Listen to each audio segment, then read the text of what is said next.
അലൈൻമെൻറ്റിന് അംഗീകാരം നൽകിയിട്ടുള്ളത്. അതാണ് മലയോര പ്രദേശത്തുള്ള കാസർഗോഡ് മുതൽ തിരുവനന്തപുരം വരെയുള്ള റോഡിൻ്റെ അലൈൻമെൻറ്റിൻ്റെ പൊതുവായ കാര്യം. സർ ബി, ഈ പദ്ധതിയുടെ രൂപരേഖ നാറ്റ്പാക്കാണ് തയ്യാറാക്കിയിട്ടുള്ളത്. ഞാൻ പറയുകയാണ്. ഇതിൽ ഓരോ ജില്ലാടിസ്ഥാന കാര്യം സ്റ്റേറ്റ്മെൻ്റ് ഇടുന്നത് വായിക്കുന്നില്ല. കാസർഗോഡ് ജില്ലയിൽ 110 കിലോമീറ്റർ, കണ്ണൂരിൽ 109 കിലോമീറ്റർ, വയനാട്ടിൽ 98 കിലോമീറ്റർ, കോഴിക്കോട് 110 കിലോമീറ്ററും മലപ്പുറം 101 കിലോമീറ്ററും പാലക്കാട് 130 കിലോമീറ്ററും തൃശ്ശൂർ 60 കിലോമീറ്ററും എറണാകുളം 104 കിലോമീറ്ററും ഇടുക്കിയിൽ 166 കിലോമീറ്ററും കോട്ടയം 24 കിലോമീറ്ററും പത്തനംതിട്ട 46ഉം കൊല്ലം 64ഉം തിരുവനന്തപുരം 75 കിലോമീറ്ററും അടക്കമാണ് ഈ പറയുന്ന 1195 കിലോമീറ്റർ. അന്നത്തെ നാറ്റ്പാക്കിൻ്റെ എസ്റ്റിമേറ്റ് പ്രകാരം ഏതാണ്ട് 5000 കോടി രൂപയാണ്. ഇത് കുറച്ച് നേരത്തെ ഉള്ളതാണ്. ഇപ്പോൾ അത് ഏകദേശം നാറ്റ്പാക്ക് ഡയറക്ടറോട് ഞാൻ ഇന്നലെ ചർച്ച ചെയ്തിരുന്നു. ഏതാണ്ട് 7500 കോടി രൂപയോളം വരുമെന്നാണ് കണക്കാക്കിയിട്ടുള്ളത്. സാർ, കഴിഞ്ഞ ഗവൺമെൻറ് കാലത്ത് 4 വർഷം 2012-13 മുതൽ 26.12 കോടി രൂപ ഈ പദ്ധതിക്ക് വേണ്ടി പല സ്ട്രെച്ചിലായി ചിലവഴിച്ചിട്ടുണ്ട്. ഡി, മുഖ്യമന്ത്രിയുടെ നേതൃത്വത്തിൽ അദ്ദേഹത്തിൻ്റെ ഔദ്യോഗിക മുറിയിൽ 29/8/2016 11 മണിക്ക് ബഹു ധനകാര്യമന്ത്രിയും പൊതുമരാമത്ത് മന്ത്രിയും പങ്കെടുത്ത യോഗത്തിലാണ് മലയോര ഹൈവേ പൂർണ്ണമായും നിർമ്മിക്കണമെന്ന് തീരുമാനിച്ചതും അത് അന്ന് തന്നെ ഞാൻ പ്രഖ്യാപിക്കേണ്ടതായിട്ടുണ്ട്. 10,000 കോടി രൂപ തീരദേശ റെയിൽവേക്കും തീരദേശ റോഡിനും അതുപോലെ തന്നെ മലയോര ഹൈവേക്കും വേണ്ടി അനുവദിക്കാമെന്നും അത് KIFBയിൽ ഉൾപ്പെടുത്തി ചെയ്യാമെന്നും ധനകാര്യമന്ത്രി യോഗത്തെ അറിയിക്കുകയുണ്ടായി. തുടർന്ന് അദ്ദേഹം ഇന്നലെ തന്ന രേഖാമൂലമായ കത്തിൻ പ്രകാരം 2017-18 വർഷ സാമ്പത്തിക വർഷം തന്നെ പണം അനുവദിച്ച് നിർമ്മാണം ആരംഭിക്കാമെന്നും മറ്റ് പൂർവ്വ പണികളൊക്കെ ചെയ്യണമെന്നും തീരുമാനിച്ചിട്ടുണ്ട്. അതിനുവേണ്ടി PWD അഡീഷണൽ ചീഫ് സെക്രട്ടറി ചെയർമാനും നാഷണൽ ഹൈവേയുടെയും റോഡ്സ് ആൻഡ് ബ്രിഡ്ജസിൻ്റെയും ചീഫ് എഞ്ചിനീയർമാരും നാറ്റ്പാക്കിൻ്റെ പ്രതിനിധികളും PWDയിലെ സൂപ്രണ്ട് എഞ്ചിനീയർമാരടങ്ങുന്ന ഒരു കമ്മിറ്റി രൂപീകരിച്ചിട്ടുണ്ട്. ആ കമ്മിറ്റി 3 മാസക്കാലത്തിനുള്ളിൽ ഇത് നടപ്പിലാക്കുന്നതിനുള്ള റിപ്പോർട്ട് തരണമെന്ന് നിർദ്ദേശിച്ചിട്ടുണ്ട്. വളരെ സുപ്രധാനമായ പദ്ധതിയായിട്ടാണ് ഗവൺമെൻറ് ഇതിനെ കണക്കിലെടുത്തിട്ടുള്ളത്. ബഹുമാനപ്പെട്ട മന്ത്രി 95 നമ്പർ ചോദ്യം ക്ലബ് ചെയ്യണമെന്ന് റിക്വസ്റ്റ് കിട്ടിയിട്ടുണ്ട്. അത് അംഗീകരിക്കുകയാണ്. മറുപടി പറയാം. സാർ, അതിൽ KC ജോസഫ് അടക്കമുള്ളവരുടെ ചോദ്യത്തിലും എയും ബിയും ഈ പറഞ്ഞ കാര്യം തന്നെയാണ് ഞാൻ ആവർത്തിക്കുന്നത്. ഇതേ കിലോമീറ്റർ ഈ കണക്കാണ്, അത് ആവർത്തിക്കുന്നില്ല.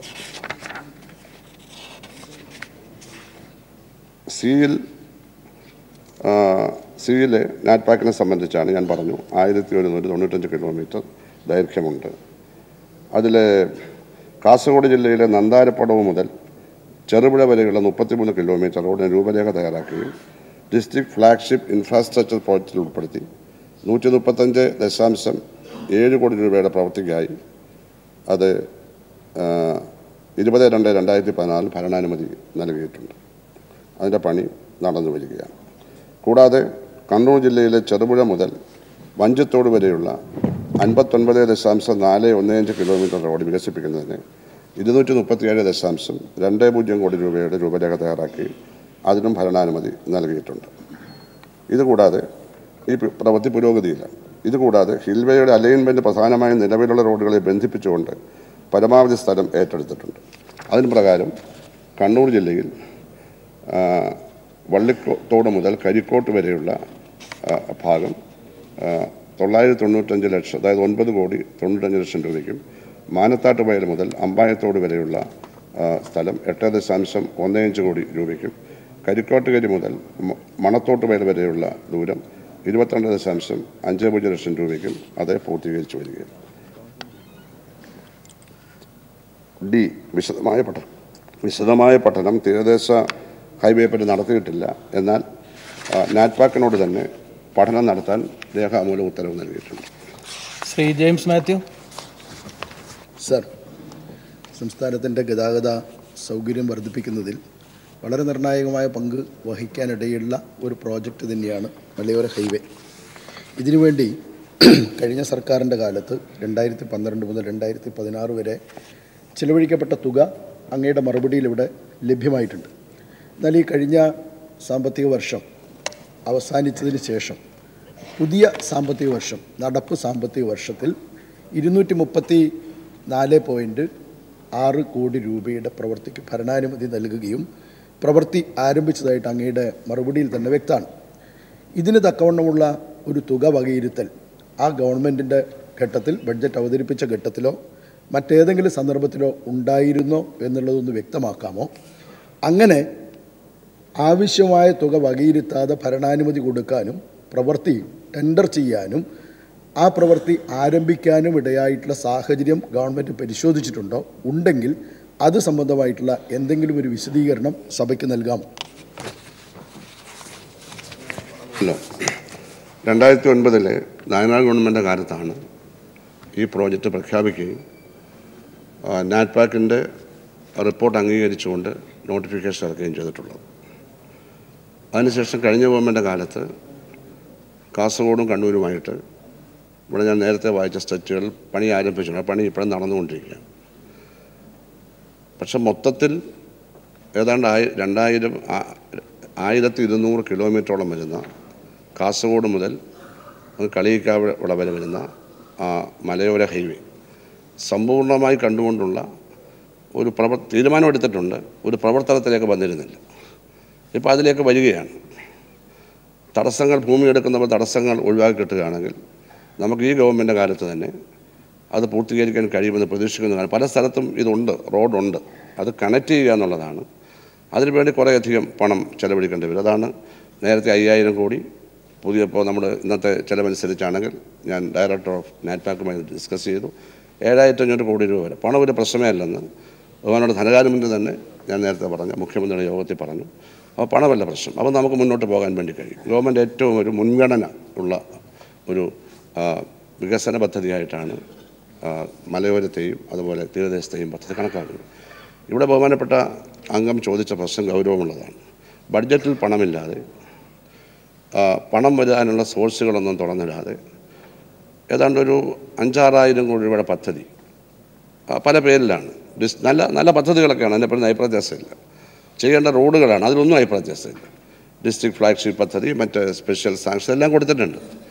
ഈ ഒരു പദ്ധതിയും ഈ ഗവൺമെൻറ് തടഞ്ഞിട്ടില്ല. തടഞ്ഞു എന്ന് പറഞ്ഞ് തെറ്റായിട്ടുള്ള കാര്യങ്ങളാണ് പ്രചരിപ്പിക്കുന്നത്. പൈസ ഇല്ലാത്തത് കൊണ്ട് ഇതെങ്ങനെ പണിയും എന്നുള്ള പ്രശ്നം വന്നു. കാരണം വഴിവിട്ട കാര്യങ്ങളൊന്നും ചെയ്യാൻ നമുക്ക് താല്പര്യമില്ല. അപ്പോൾ അതിൻ്റെ ബഡ്ജറ്റ് പണമില്ല. അതിൻ്റെ ഫലമായി 3-4 ആഴ്ച ഇത് അവിടെ വെച്ചിരുന്നു. പണം ഉണ്ടാക്കാൻ വേണ്ടിയാണ്. അപ്പോൾ ബഹുമാനപ്പെട്ട MLA-മാരൊക്കെ വന്ന് സംസാരിച്ചു. അപ്പോൾ അവരോട് പറഞ്ഞു ഇത് ക്യാൻസൽ ചെയ്തിട്ടില്ല. അപ്പോഴാണ് ബഹുമാനപ്പെട്ട മുഖ്യമന്ത്രിയും ധനകാര്യമന്ത്രി ഞാനും കൂടി സംസാരിച്ചിട്ട് നമുക്ക് അതെല്ലാം അവർ പണിയട്ടെ, നമുക്ക് ബില്ല് വരുന്ന മുറയ്ക്ക് പണം കൊടുക്കാം, അതിന് സ്പെഷ്യൽ ഫൈനാൻഷ്യൽ സാങ്ഷൻ കൊടുക്കാം. അങ്ങനെ നടന്നു വരികയാണ്, യാതൊരു പ്രശ്നമില്ല. പക്ഷേ ഈ ഒരു പ്രക്രിയ, ഈ ഒരു രീതി ശരിയല്ല എന്ന് നമ്മൾ കണ്ടിട്ടുണ്ട്. ഈ ഗവൺമെൻറ് ബഡ്ജറ്റിൽ പണമില്ലാതെ നേരെ മറിച്ച് ബഡ്ജറ്റിൽ പണമില്ലാതെ വെറുതെ ചെയ്യുന്നതിന് പകരം വെളിയിൽ നിന്ന് പണം കടമെടുത്ത് KFB എന്ന് പറയുന്ന ആ സ്ഥാപനം വഴി നിയമപരമായി ചെയ്യുന്ന ശരിയായ നിലപാട് ഈ ഗവൺമെൻറ് എടുത്ത് കഴിഞ്ഞ ഗവൺമെൻറ് എടുക്കാമായിരുന്നു. ഇതിപ്പോൾ ആരും കുറ്റപ്പെടുത്താനല്ലല്ലോ. അതാണ് ഇപ്പോൾ ചെയ്യുന്നതിന് ആക്ഷേപം പറയാനൊക്കെ ഉള്ളത്. കാരണം നിയമസഭയിൽ ബില്ല് അവതരിപ്പിച്ച് ആക്റ്റാക്കാൻ ശ്രമിച്ചുകൊണ്ട് ബഡ്ജറ്റിൽ പ്രസംഗം ചെയ്യുകയാണ്. അപ്പോൾ ചെയ്യുന്ന രീതിയുടെ വ്യത്യാസം, ചെയ്യുന്നത് നല്ല കാര്യത്തിനാണെങ്കിലും ചെയ്യുന്ന രീതിയുടെ വ്യത്യാസം വളരെ പ്രധാനപ്പെട്ടതാണ് എന്ന് ഞാൻ ഊന്നി പറയുകയാണ്. അങ്ങ് ചോദിച്ചത് അത് മാത്രമേ എനിക്ക് മറുപടി പറയാനുള്ളൂ. Second question. ഏതാണ്ട് 7,500 കോടി രൂപ ആവശ്യമായി വരുമെന്ന് കണക്കാക്കിയിട്ടുള്ള പദ്ധതിക്ക് വേണ്ടി മുൻകൂട്ടി തന്നെ അത്രയുമാണോ വേണ്ടത് എന്നറിയാത്തത് കൊണ്ടായിരിക്കാം 10,000 കോടി രൂപ വരെ ഈ പദ്ധതിക്ക് നീക്കിവെക്കാൻ വേണ്ടി ഗവൺമെൻറ് തയ്യാറാണ് എന്ന് പ്രഖ്യാപിച്ചിട്ടുണ്ട്. അഭിനന്ദനം അറിയിക്കുകയാണ്. എന്നാൽ അതോടൊപ്പം തന്നെ ഇത്രയും പ്രധാനപ്പെട്ട ഒരു പദ്ധതി അങ്ങ് പറഞ്ഞതുപോലെ ഈ ഗവൺമെൻറ്റിൻ്റെ കാലയളവിൽ തന്നെ, പ്രവർത്തന കാലയളവിൽ തന്നെ പൂർത്തിയാക്കുന്നതിനാവശ്യമായ ഒരു ആക്ഷൻ പ്ലാൻ തയ്യാറാക്കുന്നതിനും സമയബന്ധിതമായി, കാരണം ഏതാണ്ട് 8-9 ജില്ലകളിലായിട്ട് വരുന്ന പ്രവൃത്തി, ഓരോ ജില്ലകളിലെയും പ്രവൃത്തി ഒരേ സമയത്തു തന്നെ ആരംഭിക്കത്തക്ക രൂപത്തിലുള്ളൊരു ആക്ഷൻ പ്ലാൻ തയ്യാറാക്കുന്നതിനും വളരെ കാലതാമസമില്ലാതെ പ്രവൃത്തി പൂർത്തിയാക്കുന്നതിനും ഗവൺമെൻറ് തയ്യാറാവുമോ? ഗവൺമെൻറ് വന്നിട്ടിപ്പോൾ 4 മാസമായിട്ടേ ഉള്ളൂ. വളരെ വേഗത്തിലാണ്. ബൃഹത്തായ 2 പദ്ധതിയാണ്.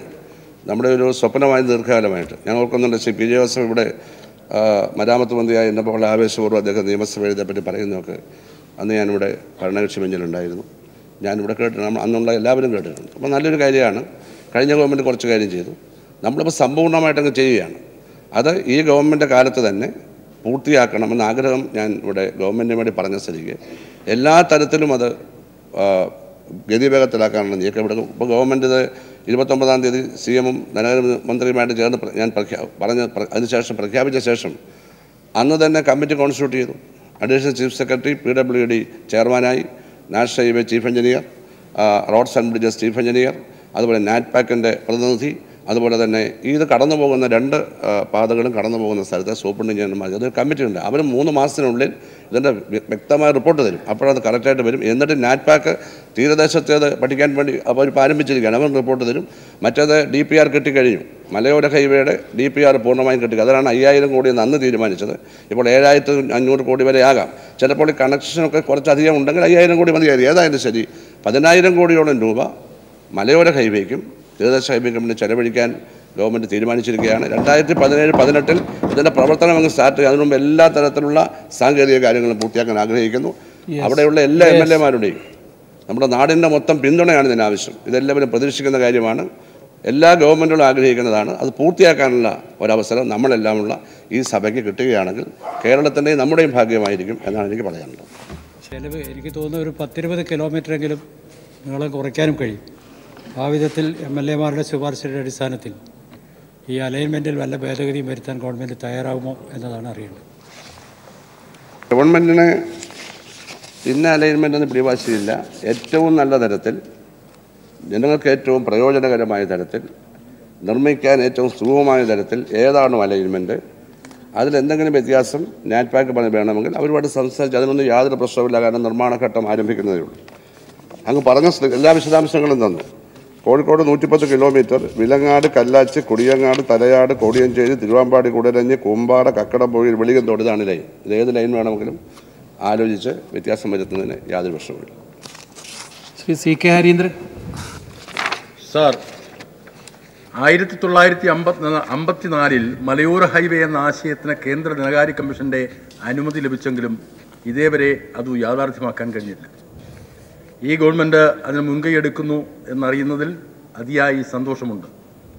പല കാരണങ്ങളാലും പണി നീളുന്നത് മലയോര മേഖലയിലെ സമഗ്ര വികസനത്തിനുള്ള സാധ്യത നഷ്ടമാകുന്നുവെന്നത് മാത്രമല്ല, വിനോദസഞ്ചാരം വഴി ലഭിക്കേണ്ട കോടികളുടെ നഷ്ടം കൂടിയാണ് സംഭവിക്കുന്നത്. കേരളത്തിലെ മലയോരങ്ങളുടെ പിന്നോക്കാവസ്ഥ പരിഹരിക്കാനും കാർഷിക വിപണി മെച്ചപ്പെടുത്താനുമായി മലയോരങ്ങളെ റോഡ് മാർഗം ബന്ധിപ്പിക്കുന്ന പദ്ധതിയാണിത്. കാസർഗോഡ് മുതൽ ആരംഭിക്കുന്ന ഈ മലയോര ഹൈവേ തെക്കേ അറ്റമായ പാറശാലയിൽ തീരദേശ ഹൈവേയുമായി ബന്ധിപ്പിക്കാനാവും. തിരുവനന്തപുരം കന്യാകുമാരി NH-ൽ 2 ഹൈവേയും ബന്ധിപ്പിച്ചാൽ 3 ഹൈവേ സംഗമിക്കുന്ന ഒരു കേന്ദ്രമായി പാറശാല മാറും. ചരക്കു ഗതാഗതത്തിനും കാർഷിക വിപണനത്തിനും വമ്പിച്ച നേട്ടമുണ്ടാക്കാനാകും. അത് നടപ്പിലാക്കാൻ നടപടി സ്വീകരിക്കുമോ? കേരളത്തിന്റെ വികസന ചക്രവാളത്തിൽ അനന്ത സാധ്യത കാണുന്ന മലയോര ഹൈവേ യാഥാർത്ഥ്യമാവുമോ? കേന്ദ്ര ഗവൺമെന്റിന്റെ സഹായം ഇതുവഴി എന്തെങ്കിലും പ്രതീക്ഷിക്കുന്നുണ്ടോ? അതിമനോഹരമായ അങ്ങയുടെ ഈ അവതരണം എന്നെയും സഭയും ആവേശം കൊള്ളിച്ചിരിക്കുകയാണ്. തീർച്ചയായും അത് അംഗീകരിക്കുക. ഇപ്പോൾ തന്നെ മലയോര ഹൈവേ സാക്ഷാത്കരിക്കുന്നു സങ്കല്പിക്കുക. അത് സാധ്യമാകുമല്ലോ. തീരദേശ ഹൈവേ വരുന്നു, 4 വരിയായി നാഷണൽ ഹൈവേ ഡെവലപ്പ് ചെയ്യുന്നു. തിരുവനന്തപുരം കന്യാകുമാരി റോഡ് ഇപ്പോൾ തന്നെ ഉണ്ടല്ലോ. അത് വീണ്ടും മെച്ചപ്പെടുത്തുക. എന്തായിരിക്കും കേരളത്തിൻ്റെ സ്ഥിതി? ഇതെല്ലാം ഈ ഗവൺമെൻറ് കാലത്ത് സാധിക്കുമെന്ന് ഞാൻ പറയുന്നത്. ഈ 2 എണ്ണം ഞങ്ങൾക്ക് പൂർത്തിയാക്കണമെന്നുണ്ട്. നാഷണൽ ഹൈവേയുടെ ഞങ്ങൾ ആഗ്രഹിക്കുന്നുണ്ട്. തീർച്ചയായിട്ടും കേരളമാകെ മാറും. നമ്മൾ ആഗ്രഹിക്കുന്ന ഇതാണ്. അപ്പോൾ അങ്ങ് പറയുന്ന കാര്യങ്ങൾ നിയമാനുസരണം ചെയ്യുന്നതിന് ഒരു തടസ്സവുമില്ല. കേരളത്തെ എല്ലാ ഹൈവേകളെയും പരസ്പരം ബന്ധിപ്പിക്കുന്നതിന് പ്രയാസമുള്ള നാടല്ല. അതെല്ലാം സ്വാഭാവികമായി സംഭവിക്കുമെന്നാണ് ഞാനും വിശ്വസിക്കുന്നത്. Shri KC Joseph. സർ, വൈകാരികമായി എനിക്ക് വളരെ ബന്ധപ്പെട്ട വിഷയമാണിത്, മലയോര ഹൈവേ. ഈ സഭയിലെ 5 മെമ്പർമാർ സഭയ്ക്കൊരു നിരാഹാരം കിടക്കുമ്പോൾ, ഉപവാസം അനുഷ്ഠിക്കുമ്പോൾ ആ വിഷയം ചർച്ച ചെയ്യാൻ പോലും തയ്യാറാകാത്ത സാഹചര്യത്തിൽ ഞാൻ ചോദ്യം ചോദിക്കുന്നില്ല. ശ്രീ സണ്ണി ജോസഫ്. അങ്ങാണ് ഇത് ക്ലബ് ചെയ്യണമെന്ന് പറഞ്ഞ് എഴുതി തന്ന ആള്. അതെ, ഈ കാരണം വളരെ വളരെ ഗുരുതരമായ സഭയിൽ 5 അംഗങ്ങൾ, 5 സഹപ്രവർത്തകർ സമരം ചെയ്യുന്ന സന്ദർഭത്തിൽ അതിനെക്കുറിച്ച് ചർച്ചയില്ല. ശ്രീ IC ബാലകൃഷ്ണൻ. സർ, ഇതേ കാരണത്താൽ ഞാനും ചോദ്യം ചോദിക്കുന്നില്ല. 5 യുവ MLA-മാർ കേരളത്തിലെ ഗുരുതരമായ വിഷയങ്ങൾ ഉന്നയിച്ചുകൊണ്ട് നിരാഹാരം കിടക്കുമ്പോൾ ഗവൺമെന്റ് അത് ചർച്ചയ്ക്ക് പോലും വിളിക്കാതെ കേരളത്തിലെ വിദ്യാർത്ഥി സമൂഹത്തെ വഞ്ചിക്കുന്ന സ്വാശ്രയ നടപടിക്കെതിരെ പ്രതിഷേധിച്ചുകൊണ്ട് ചോദ്യം ചോദിക്കുന്നില്ല. Shri K S Sabarinath.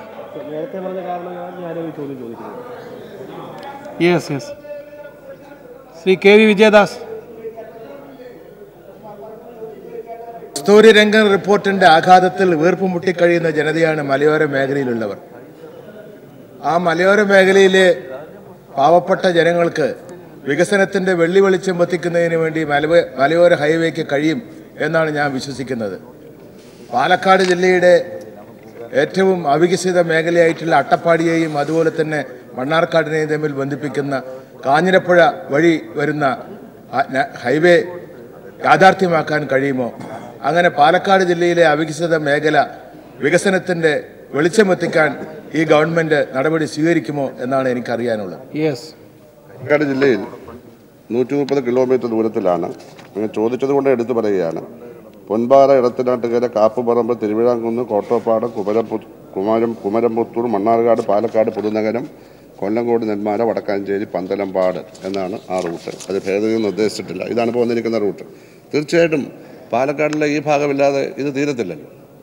സ്വാഭാവികമായിട്ടും വലിയ പ്രയോറിറ്റി തന്നെ പാലക്കാട്ട് അത് പണിയുമ്പോൾ നടക്കും.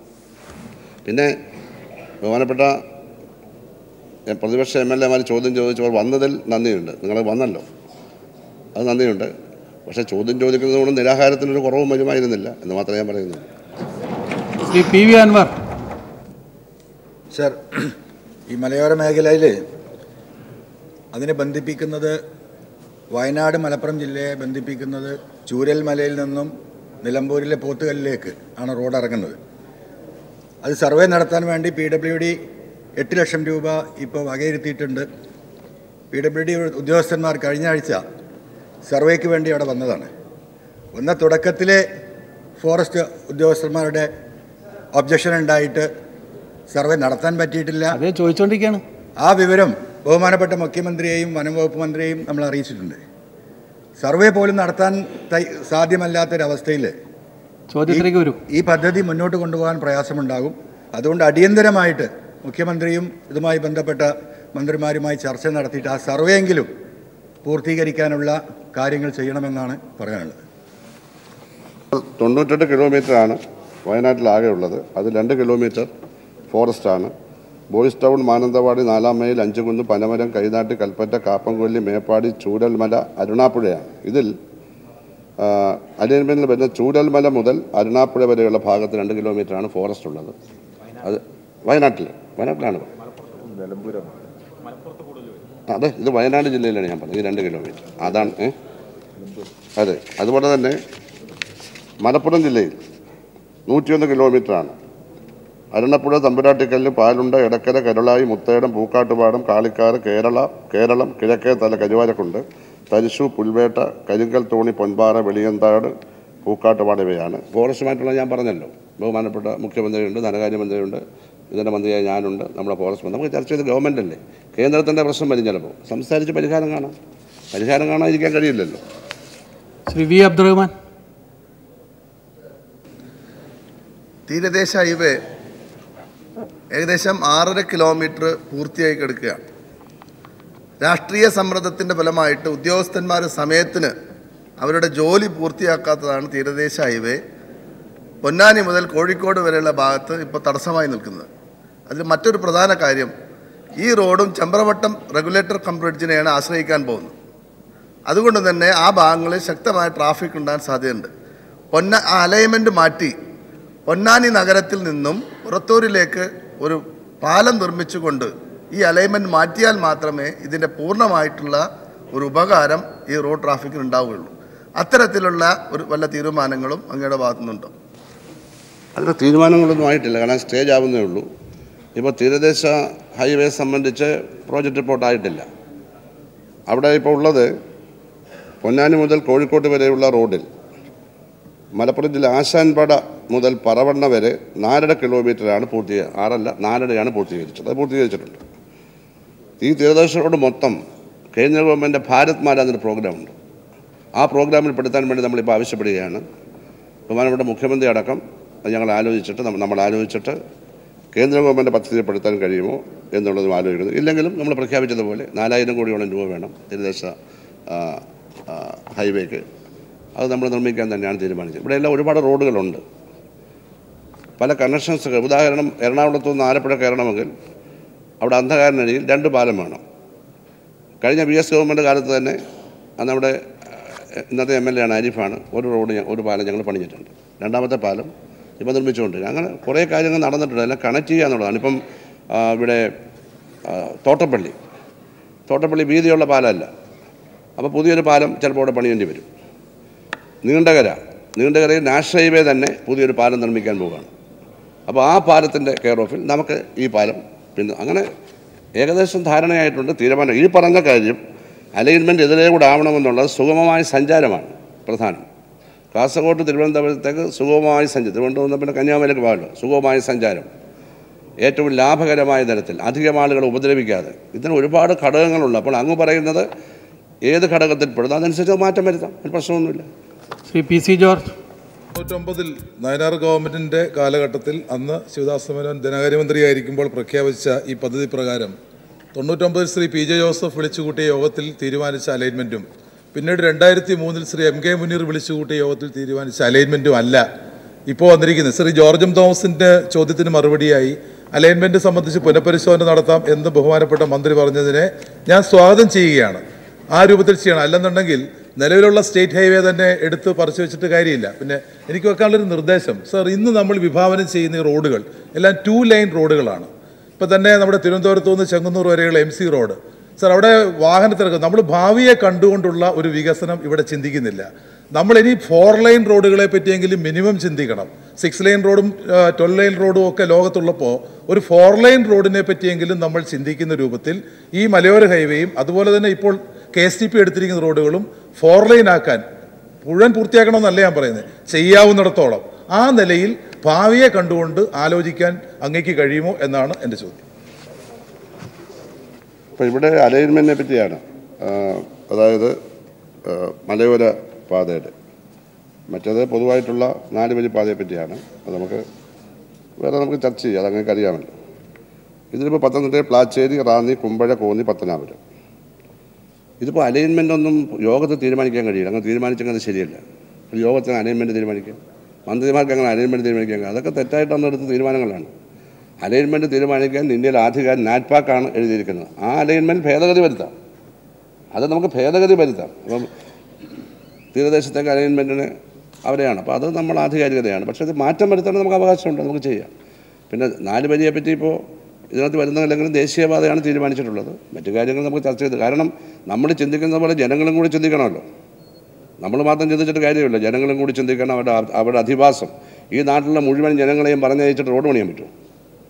അത് നമുക്കിവിടെ നിൽക്കാൻ പറ്റും. അതെല്ലാം നമ്മൾ പരിശോധിക്കണം. 4 വരിയൊക്കെ ആവും, നല്ലതാണ്, സ്ഥലമുള്ളത്. പക്ഷേ ദേശീയപാത വേണം, തീരുമാനമാണ്. രാജു അബ്രഹാം പറഞ്ഞ കാര്യം എവിടെയെല്ലാം സാധ്യമാണോ നമുക്ക് ചർച്ച ചെയ്യാം. ഗവൺമെൻറ് അനുകൂലമാണ്. ശ്രീ GS ജയലാൽ. ശ്രീ B സത്യൻ. ഞാൻ ചോദിച്ചില്ലല്ലോ, ഞാൻ കൈമുക്കിയില്ല. കടന്നു വരേണ്ട ദേശീയപാതയിലാണ്. നിലവിലെ ദേശീയപാത വികസനത്തെക്കുറിച്ച് എത്ര നാളായി ചർച്ച നടക്കുന്നു സാർ?